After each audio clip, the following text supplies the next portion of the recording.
Drugs వ్యవహారంలో అందరినీ వదిలేసి సినిమా నటుల్నే టార్గెట్ చేస్తున్నారన్నారు నటి దర్శకురాలు జీవిత. ఇది తప్పని అన్నారు. ప్రతిదానికి సినిమా నటుల్ని విమర్శించుట పద్ధతి కాదన్నారు. సొసైటీలో చాలా మంది డ్రగ్స్ తీసుకుంటున్నారని దాని మూలాలు నివారించే ప్రయత్నం జరగాలని చెప్పారు. సినిమా ఇండస్ట్రీలో ఎవరైనా తప్పు చేస్తే సరిదిద్దుకోవాల్సిందే అన్నారు. అన్ని ప్రొఫెషన్స్లో సొసైటీలో డిఫరెంట్ వాక్స్ ఆఫ్ లైఫ్లో అంటే ఈరోజు డ్రగ్స్ తీసుకునేది అన్ని సెక్షన్స్లో అన్ని రకాల వాళ్ళు డ్రగ్స్ తీసుకుంటున్నారు. ఫస్ట్ ఆఫ్ ఆల్ ఆ డ్రగ్స్ ఇలా ఎలాగ అంత ఈజీగా అందుతున్నాయంటే దానికి సమాధానం ముందు చెప్తే సినిమా వాళ్ళ గురించి మాట్లాడచ్చు. సినిమా వాళ్ళ వల్ల ఇలా జరుగుతుంది, ఆర్టిస్టుల వల్ల ఇలా జరుగుతుంది, హీరోయిన్స్ వల్ల ఇలా జరుగుతుందని మాట్లాడడం కరెక్ట్ కాదని నేను ఖండించాను. ఇప్పుడు కూడా ఖండిస్తాను. ఏ హీరోయిన్ కూడా ఒక డ్రగ్ని తీసుకోండి అని ఒక డ్రగ్ని ఎండార్స్ చేయట్లేదు.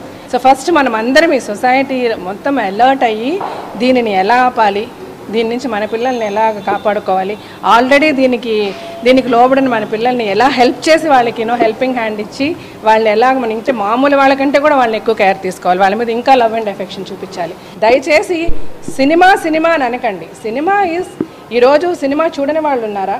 ఒక సినిమా రిలీజ్ అయితే, ఒక ప్రెస్టీజియస్ మూవీ ఒక సినిమా రిలీజ్ అయిందంటే రిలీజ్కి వారం రోజుల ముందు నుంచి ఎంతమంది టికెట్ల గురించి ఎలా అడుగుతున్నారు? అంత సినిమాని తప్పు పట్టేవాళ్ళు ఎందుకు సినిమాలు చూస్తున్నారు? అది చాలా తప్పండి. ఈ విషయం అనే కాదు, ఏ విషయం వచ్చినా కూడా సినిమా అనేసరికి ఒక చులకన భావం. మళ్ళీ అదే సినిమాని మీరు చూడడానికి ఎగబడతారు. అఫ్కోర్స్ డెఫినెట్గా ఇప్పుడు ఇదే ఇండస్ట్రీలో డ్రగ్స్ తీసుకునే వాళ్ళు ఎవరైనా ఉంటే అలాంటి అలవాటు ఉన్న ఏ ఆర్టిస్ట్ని కూడా ఏ ప్రొడ్యూసర్ ఏ డైరెక్టర్ పెట్టుకోడు. ఇక్కడ డిసిప్లిన్ లేని వాళ్ళకో ప్రొఫెషనలిజం లేని వాళ్ళకో ఛాన్సెస్ ఉండవు. Industry has lot of responsibility అండి. We're trying our level best to do good to the society. At the same time ఇప్పుడు మా ఇండస్ట్రీలో ఏ పేర్లు అయితే వినబడుతున్నాయో వాళ్ళందరూ కూడా ఒకవేళ నిజంగా తప్పు చేస్తుంటే రెక్టిఫై చేసుకోవాల్సిన అవసరం ఉంది.